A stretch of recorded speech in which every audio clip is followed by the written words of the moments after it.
In the winter of 1942, as the 8th Air Force settled into its cold, fog-choked bases across England, the promise of the B-17 Flying Fortress, America's proud symbol of daylight precision bombing, was already cracking under the brutal reality of the European air war. Crews at Bassingbourn, Kimballton, Thorpe Abbotts, and Grafton Underwood woke each morning to the same chorus of Merlin engines from RAF Spitfires escorting their own bombers home before sunrise, a reminder that the British refused to fly deep raids in daylight after suffering catastrophic losses in 1940. Yet the Americans insisted daylight bombing could work. They believed in Norden bomb sites. They believed in four-engine fortresses. They believed in tight discipline, and above everything else, they believed the B-17 could defend itself. At least, they believed that until the Luftwaffe proved them wrong. From November 1942 through early 1943, every deep raid into France and the Low Countries ended the same way. Bf-109s and FW-190s carving into bomber formations like wolves slicing through cattle. German fighters attacked head-on or from the high 12 o'clock position, exploiting the weakest arc of the B-17's defensive layout. Entire squadrons came home shredded, engines pouring oil, waist gunners carried out on stretchers with frozen limbs or shrapnel wounds. The claim that the Flying Fortress was self-defending was turning into a painful joke among ground crews who chipped bullet fragments out of aluminum skins every night. Losses remained manageable, barely, but projections for future deep raids into Germany were grim. Without long-range escort fighters, the B-17 was flying into a sky ruled entirely by the Jagdgeschwader. Something had to change. In January 1943, Brigadier General Frank Armstrong, commanding the 306th Bomb Group, gathered his squadron leaders in a frigid Quonset hut and laid out the hard truth. We are not surviving because we are not concentrating our guns. The Luftwaffe is beating us in detail. That ends now. He sketched a new idea on a chalkboard, nothing fancy, nothing revolutionary, but something no bomber force had yet executed properly. A layered three-dimensional formation where each B-17 overlapped its guns with the aircraft above, below, and alongside it. A formation that turned a group of 21 bombers into a single flying fortress. In the weeks that followed, Armstrong's idea blended with parallel concepts already being explored by Colonel Curtis LeMay of the 305th Bomb Group. LeMay had studied Luftwaffe attack patterns intensely, noting the angles where fighters avoided .5 cal fire and identifying the arcs where firepower needed to be densest. He realized that proper geometry, not just tight flying, was the key. A bomber low on the left should guard the belly of a bomber high on the right. The top turret of one aircraft should protect the next formation element's nose. Waist gunners should overlap firing arcs like interlocking teeth. It was elegant, deadly, and incredibly difficult to execute. The first experimental flights were disastrous. Pilots accustomed to loose trail formations struggled to maintain LeMay's precise spacing, 15 to 30 meters vertically, no more than 20 to 25 meters horizontally. In the icy February air over the Wash, two B-17s clipped wingtips while climbing into position, forcing one to abort. Another burst a tire landing after a turbulent formation break. Crew chiefs joked that LeMay was trying to kill them before the Germans could. But slowly, painfully, the squadrons began to adapt. At Thorpe Abbotts, the 100th Bomb Group, soon to earn the nickname the Bloody 100th, spent entire days practicing formation takeoffs, tightening their spacing until the sky above East Anglia filled with stacked layers of silver aircraft. Gunners drilled simultaneously, calling out imaginary enemy bearings while their pilots held formation through turbulence and cloud.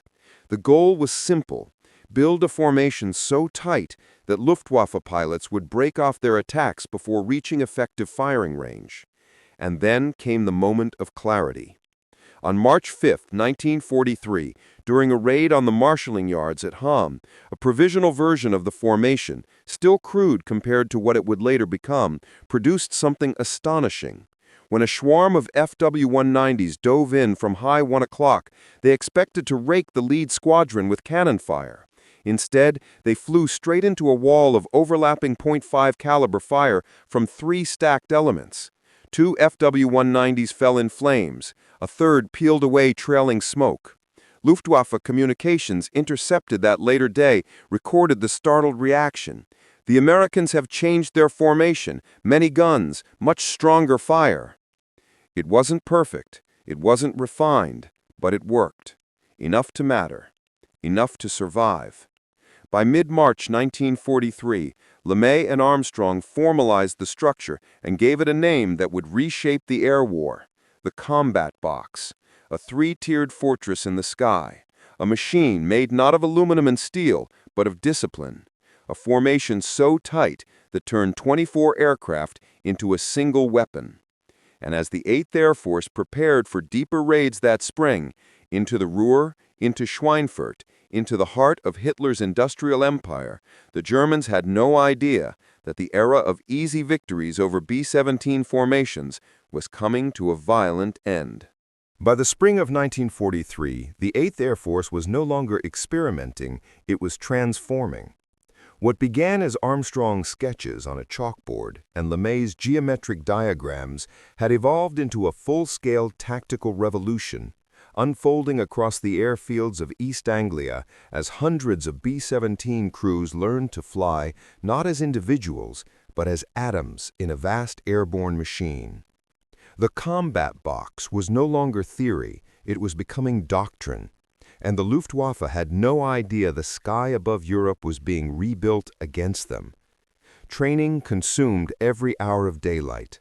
At Thorpe Abbotts, Ridgewell, Bassingbourn, Great Ashfield, and Snetterton Heath, entire groups practiced stagger climbs, echelon turns, and 3-tier stacking until gunners could predict the exact shadow cast by the bomber above them. Pilots cursed as they tried to maintain 25 meters of spacing in turbulence thick enough to rattle teeth. Radio operators rehearsed interplane signals, passing formation corrections without breaking discipline. For every crewman, one truth became clear: a combat box was not forgiving. If you drifted high, low, forward, or back, you didn't just endanger your own aircraft, you punched holes in the wall of fire meant to keep everyone alive. But when flown correctly, it was beautiful, terrifying, and mathematically lethal. A standard group formation by mid-1943 consisted of 3 squadrons: the lead squadron in the center, the low squadron offset down and right, and the high squadron offset up and left. Each squadron flew its own internal combat box of 12 B-17s, each bomber staggered both vertically and horizontally so that no field of fire overlapped inefficiently and no blind spot remained uncovered. From a distance, the formation resembled a floating fortress, a 3-dimensional lattice of aluminum, guns, exhaust, and contrails weaving together into a single organism. The system's genius lay in multiplication. A lone B-17 carried up to 13.5 caliber machine guns. A 3-squadron combat box could mass more than 450 guns firing in nearly every direction. Long before P-51 Mustangs arrived to escort them deep into Germany, the B-17s were teaching the Luftwaffe a brutal lesson: you don't attack one bomber, you attack all of them. The Germans learned this the hard way on 14 May 1943, when the 91st and 351st Bomb Groups flew one of the earliest polished combat box formations against Kiel. Jagdgeschwader 1 and 11 pounced on the formation, diving in from high 12 o'clock, where B-17s were traditionally vulnerable. Instead of scattering in panic, their attack triggered a volcanic eruption of interlocking tracers that forced the fighters to break left and right before reaching firing range. 2 FW-190s overshot into the crossfire of the high element and were shredded in seconds. A Bf-109 tried a vertical climb and roll approach, an advanced Luftwaffe maneuver designed to drop directly into the weak top arc of a bomber, but the high squadron's top turrets tore into him before he completed the roll. Post-mission intelligence reported that German pilots were surprised by the density of fire. That was an understatement. After-action reports from the Luftwaffe described the formations as impregnable from above and front unless attacked in mass. Their problem was simple. The Luftwaffe no longer had enough experienced fighter pilots to mass attack safely. Losing 2 or 3 fighters for every bomber damaged or destroyed was not sustainable. Colonel Curtis LeMay, now responsible for leading entire combat wings, was relentless in refining the formation.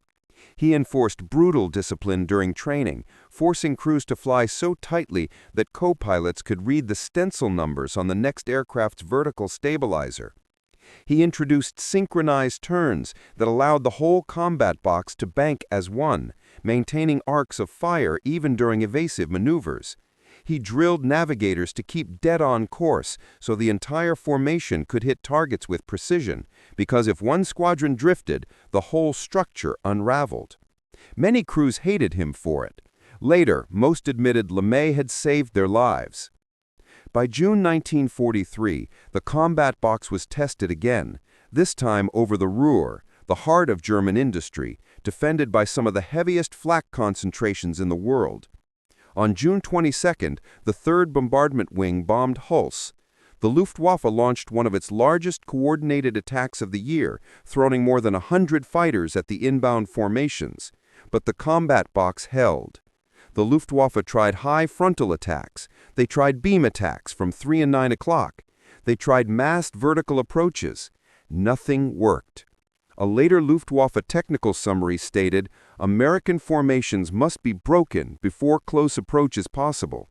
If formation remains intact, losses will be unacceptable."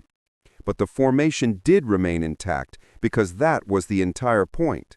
Breaking the box meant breaking discipline. And by mid-1943, the Americans had transformed formation discipline into a religion. Meanwhile, American gunners were becoming deadly marksmen. Waist gunners learned to time the parallax shift of incoming fighters, firing not at the fighter itself, but at where it would be when the next bomber's turret stitched the same arc. Tail gunners learned to fake weakness, letting a fighter believe it had found a blind spot, only to lure it into the kill zone of the high squadron above. The combat box was more than a formation, it was a trap, and German commanders realized it too late. As summer wore on, the 8th Air Force prepared for deeper raids to Regensburg, Schweinfurt, and the heart of Hitler's industrial empire, and the combat box would soon face the ultimate test. Luftwaffe commanders still considered the B-17 a difficult target, but not an impossible one. What they had not yet seen, at least not fully formed, was the wall of fire the Americans were now capable of projecting. A wall that would soon force the Germans to change tactics, reconsider losses, and question whether any fighter, no matter how skilled, could survive diving into a storm of 50 caliber fury unleashed by dozens of B-17s flying as one. The sky was changing, and the Luftwaffe was about to collide with an airborne fortress unlike anything they had ever faced. Dawn on 17 August 1943 rose over East Anglia with a pale metallic glow, the kind of washed-out light that made the aluminum skins of the B-17s gleam like frost as ground crews rolled them out onto the hard stands. This was no ordinary mission. More than 300 flying fortresses from the 4th and 1st Bombardment Wings were preparing to strike 2 of the most valuable targets in the Reich, the Regensburg Messerschmitt factories and the Schweinfurt ball-bearing plants. It would be the first double strike deep into Germany. No diversions, no half measures. Success depended entirely on whether the new combat box could survive the Luftwaffe's attempts to tear it apart. Pilots strapped in knowing the truth whispered across every base from Bassingbourn to Thorpe Abbotts. If the formation breaks, we die. From the moment the first wave crossed the Dutch coast, the Luftwaffe pounced. Dozens of Bf-109s from Jagdgeschwader 3 and 26, joined by FW-190s from JG-1, clawed into the sky and dove head-on at the lead squadron of the 4th Wing. This was the same deadly frontal attack that had shattered earlier formations in 1942. But today, instead of meeting scattered fire, the Germans slammed straight into a latticework of 50 caliber streams poured from the layered guns of the combat box. Top turrets, chin turrets, cheek guns, and lead squadron tailgunners firing upward into the path of the dive. Luftwaffe pilots, expecting a familiar weak arc, found themselves chasing firing zones they could no longer outrun. Several fighters broke off smoking before they ever reached cannon range. Others pressed on only to be raked by converging tracers from the high and low squadrons. A single German pass now meant being shot at by 40 to 60 guns simultaneously. One FW-190 disintegrated under the crossfire. Another spiraled down, trailing pieces of its left wing. From the cockpit of a lead B-17 in the 384th Bomb Group, Lieutenant Robert Cruikshank later described it. It looked like the air itself turned white with gunfire. Yet even the combat box had limits. For 2 hours, the formation endured unbroken fighter attacks, high side, low six, beam, vertical dives. The Luftwaffe threw everything it had because it knew the significance of the targets. By the time the Regensburg force reached its IP, initial point, more than 20 B-17s had already fallen. But something had changed in the air. Despite the losses, the German fighters were dying in alarming numbers. After-action intelligence tallied more than 30 fighters likely destroyed and dozens damaged. Fighter Gruppen reported severe pilot casualties. It was becoming brutally clear the combat box did not prevent losses, it multiplied the cost of attacking. Over Regensburg, the formation tightened again, ignoring the holes punched into its structure. Bomb bay doors opened. Bombardiers locked on to the Messerschmitt assembly halls. Precision mattered. Discipline mattered. Every ship in the box had to drop simultaneously or drift into catastrophic overlap. At 11:30 a.m., Regensburg disappeared under a carpet of 1,500-pound bombs. Fire and smoke boiled upward. The Messerschmitt production line, critical for the Bf-109, was left a twisted ruin. But the Luftwaffe was waiting on the withdrawal route. The Regensburg Group, ordered to continue to North Africa rather than return to England, had no hope of escort, no hope of reinforcement, and no hope of seeing friendly fighters for hours. Their only protection was the combat box, and somehow, battered and bloodied, it held. Meanwhile, the Schweinfurt force, delayed and deprived of the timing that was supposed to split Luftwaffe response, faced the worst of the storm. German fighters launched wave after wave, sometimes attacking with as many as 40 aircraft simultaneously. It was here that the combat box demonstrated its most terrifying strength. It punished every mistake. Any fighter that misjudged closure rate found itself flying directly into the overlapping arcs of the low squadron. Any fighter that tried to linger at 6 o'clock discovered the high squadron's tail guns stitching the sky with deadly precision. Luftwaffe pilots later admitted they had never faced such dense fire. A Jagdgeschwader 26 report complained approach impossible without heavy losses. But the Americans were paying for their victory. The Schweinfurt force lost 36 B-17s. The Regensburg force lost 24. Crews were shaken. Many never made it home. And yet, even in the disaster, the truth was undeniable. Had those same groups flown without the combat box, losses would have exceeded 100 aircraft. Probably more. What survived only survived because the formation had turned a scattered group of bombers into a colossal, three-dimensional fortress of steel and fire. German commanders, studying the aftermath, realized this too late. Before Regensburg-Schweinfurt, they believed massed frontal attacks and vertical dives would always break American formations. After August 17, they were forced to confront a new reality. The era of attacking B-17s as isolated targets was over. To reach the bombers, German pilots now had to fly through a machine designed to kill them. And the worst part for the Luftwaffe was this. The combat box was still improving. Each loss taught a lesson. Each gun jam taught a mechanic where to reroute ammunition belts. Each mid-air scare taught a pilot how to tighten spacing. What survived Regensburg and Schweinfurt would form the backbone of missions in 1944, missions that would devastate German industry once long-range escorts arrived. The Luftwaffe had pushed as hard as it could. The combat box had bled, but it had not broken. And somewhere in the wreckage of Schweinfurt, In the shattered ruins of Regensburg, German commanders began to understand a terrible truth. The Americans had finally found a way to make the B-17 as deadly defensively as it was offensively. The Flying Fortress had become exactly what its name promised, a fortress in formation, a fortress with teeth, a fortress the Luftwaffe could no longer ignore. By early 1944, the combat box was no longer a new tactic. It was a monster the Luftwaffe could neither break nor evade, a flying wall of guns so dense and disciplined that German pilots began referring to it bitterly as the Fliegende Festungsmauer, the flying fortress wall. What had debuted painfully over Bremen and Hamm in 1943 had now matured into a perfectly tuned war machine, just as the Americans prepared to launch the most decisive air offensive of the European war. Operation Argument, better known as Big Week, from 20th to 25th February 1944. The timing was catastrophic for Germany. Luftwaffe fighter strength was already stretched thin by attrition on the Eastern Front.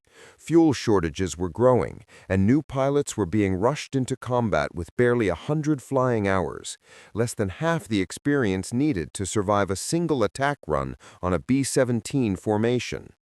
Against this crumbling Air Force, the 8th Air Force unleashed hundreds of B-17s in combat box formations, escorted for the first time all the way to the target by P-51 Mustangs. The Luftwaffe expected to fight bombers. Instead, it found itself fighting an entire air ecosystem built to annihilate it. On 20 February, as 291 B-17s from the 3rd and 1st Bombardment Divisions crossed the Dutch coast, the sky erupted in swirling contrails as Jagdgeschwader 26, 54, and 11 rose to meet them. The Germans assumed escort fighters could be peeled away or overwhelmed, as they had been in 1943. But the Mustangs shredded the early attacks, forcing the fighters to break off before they reached the bombers. For the first time in the war, the Luftwaffe was forced to attack the combat box while under attack themselves. Those who reached the B-17s did so at full throttle, exhausted, and already damaged. And this was precisely when the combat box became lethal. A B-17 formation alone could drown an attacking fighter in overlapping .5 cal fire. A combat box with continuous P-51 sweeps above it was something else entirely, a kill zone. German pilots tried massed frontal attacks, the same tactic that had torn open American formations the previous year. But now, with the high squadron offset upward and inward, the nose of every lead aircraft was covered by crossfire from at least 6 B-17s. When a group of FW-190As of JG-11 charged in from 12 o'clock high, they were shredded before reaching cannon range. 2 exploded instantly, and 3 more fell away trailing smoke. The Luftwaffe later reported that direct approach on the lead aircraft is no longer possible. Side attacks fared no better. The low squadron, once the formation's Achilles heel, now carried staggered waist guns and reinforced tail arcs, unleashing a blizzard of fire that made even veteran pilots hesitate. One former Bf-109 pilot recalled after the war, flying at the fortress wall was like diving into spinning saw blades. But Big Week was only the beginning. Through March and April 1944, combat box formations repeatedly punched deep into Germany, Berlin, Brunswick, Oscherleben, Gotha, each mission a calculated assault on the heart of German aircraft production. These were not symbolic raids, they were executions. The Americans targeted factories producing Bf-109 airframes, FW-190 engines, and the essential ball bearings that kept the German war industry alive. Every time the Luftwaffe rose to intercept, the same brutal equation played out. Attack the formation, lose pilots. Break off, lose factories. They could not afford either. And so they bled. On 8 March 1944, during a raid on Berlin, a formation of 150 B-17s from the 1st Bombardment Division flew a combat box so tight that Luftwaffe reports later described it as unbroken despite heavy attacks. German pilots attempted coordinated high-side assaults, diving through cloud breaks to strike the formation's flanks. But as they swept in from 2 o'clock high, they exposed themselves to the fire of the high squadron and Mustang escort slashing down from above. Within seconds, 5 German fighters were downed. The survivors described the formation as impenetrable. That word, once unthinkable, began appearing regularly in German intelligence summaries. Meanwhile, the Americans were refining the combat box even further. Gunners synchronized their firing to avoid overheated barrels. Pilots practiced combat turns, tight coordinated banks where the entire formation pivoted as a unit, denying German fighters predictable firing lines. Bombardiers drilled on the new synchronous release system that ensured every bomb in a squadron fell within seconds of each other, maximizing accuracy.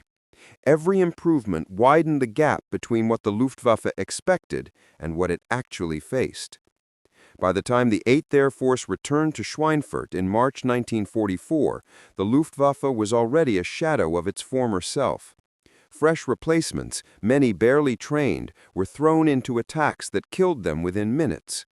Veteran pilots, those who had survived Spain, France, the USSR, and the peak of 1943, now found themselves facing combat boxes that looked nothing like the loose American formations they once dominated.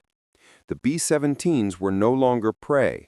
They were a moving fortress system protected above, below, ahead, behind, and between by a living mesh of fire. A returning B-17 gunner from the 303rd Bombardment Group summed it up best. "We didn't just shoot back, we shot everywhere." By mid-1944, the Luftwaffe reached a breaking point. German fighter groups reported pilot losses exceeding replacement rates by nearly 300%. Aircraft production still rose briefly, but without trained pilots, the new Bf-109Gs and FW-190As were flown by boys with 20 hours of cockpit time. Against Mustangs above and the combat box ahead, they died in minutes. German bomber interception doctrine, the system that once terrorized Europe, collapsed. The combat box was not merely a formation. It was a turning point in the air war. It ensured the Americans could keep bombing. It ensured Germany could not replace its losses. It showed the world a truth German commanders were now forced to admit in their own reports. The American bomber formations have become nearly untouchable, and the most devastating missions were still to come. By late 1944, the combat box was no longer just a formation. It was a weaponized idea, one that had reshaped the air war so completely that German commanders now viewed daylight bomber interception as a near-suicidal proposition. The Luftwaffe still rose to fight, but not with the confidence it once had. Now, every pilot who climbed into a Bf-109G or FW-190A knew he would be flying into a storm of gunfire, dense enough to tear an aircraft apart in seconds.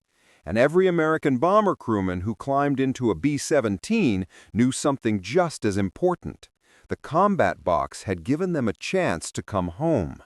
That chance became reality during the final year of the war. In the autumn of 1944, as Allied ground forces fought through the Hurtgen Forest and toward the Siegfried Line, B-17s pounded German industrial complexes with ruthless regularity. Marienfelde, Meersburg, Ludwigshafen, Cologne, synthetic fuel installations at Luna and Zeitz. Now escorted the entire way by P-51s, P-47s, and the long-legged P-38J, the bombers flew in combat boxes so refined, so tight, so synchronized that German flak officers compared them to steel cubes drifting across the sky. They were no longer merely defensive, they were offensive systems built on mutual protection. One mission in particular demonstrated the full maturity of the combat box, the attack on Meersburg, Luna, on 2 November 1944, one of the most heavily defended targets in the Reich. The Luftwaffe scrambled everything it had left: JG-300, JG-302, JG-4, units filled with veterans, novices, and last-ditch Sturmgruppen flying heavily armored FW-190s intended to ram bomber formations if necessary. Storm after storm of fighters hurled themselves into the combat box. They were met not by chaos, but by discipline. B-17 gunners called out bearings and ranges with the precision of surgeons. Fighters 10 o'clock high, 800 yards, 6 o'clock level, break left element. The formation adjusted minutely, shifting arcs so that no blind spot opened. When a pack of FW-190s attempted a coordinated attack at 1 o'clock level, they flew straight into a crossfire from the high squadron's top turrets and the lead squadron's chin guns. 4 fell within seconds. A Luftwaffe pilot who survived described it later. It was not like attacking bombers, it was like attacking a fortress city in the air. Even as Germany's ability to launch fighters collapsed, the combat box retained its value. The threat now was flak, fields of black bursts that shredded aluminum, severed control cables, and blew gashes in the wings of returning fortresses. But the formation minimized risk even here. By keeping altitude, spacing, and geometry precise, it ensured that if one plane drifted, the next would not plow into it during evasive maneuvers. When a fortress was crippled, the box shifted instinctively, closing its ranks around the gap.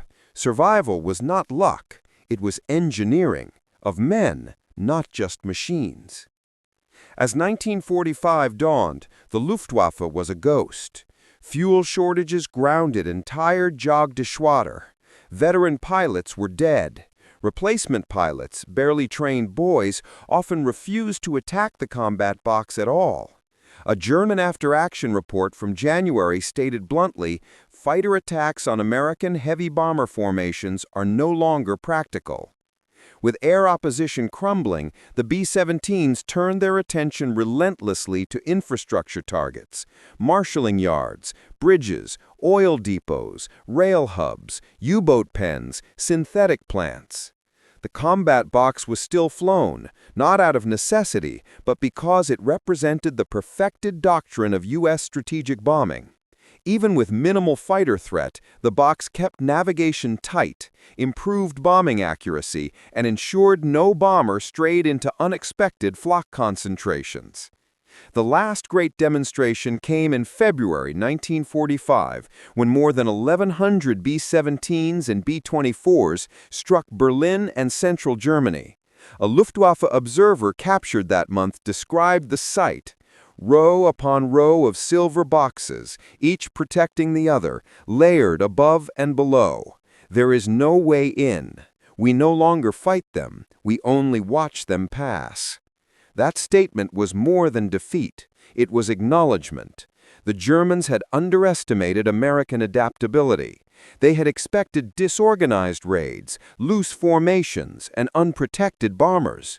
Instead, they faced a synchronized death machine built on mathematics, discipline, and the stubborn will of crews who refused to fly alone.